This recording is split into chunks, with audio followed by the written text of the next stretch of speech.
मातेवा प्रमाणे जेजू क्रिस्ताचें शुभ वर्तमान 22/9 वोळ 32 ते 38.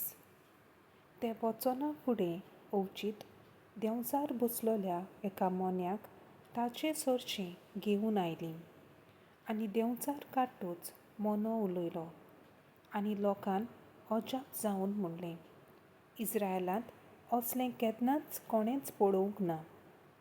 पूण फारिझेव म्हणूंक लागले, हो मनीस देंवचाराच्या पोरधाना उद्देशीं देंवचार काडटा.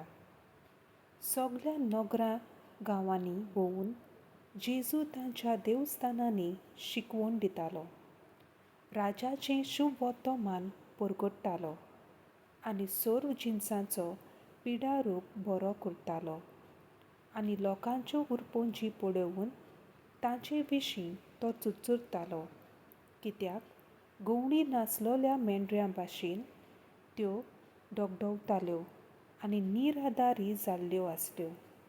तेन्ना शिसांक ताणें म्हणलें, पीक कोरेंच खूब पूण वावराडी थोडे, देखून पिकाच्या दोनया लागीं लुवणें मळणीक वावराडी धाड म्हूण मागात. सर्वेस्पराचें उतर.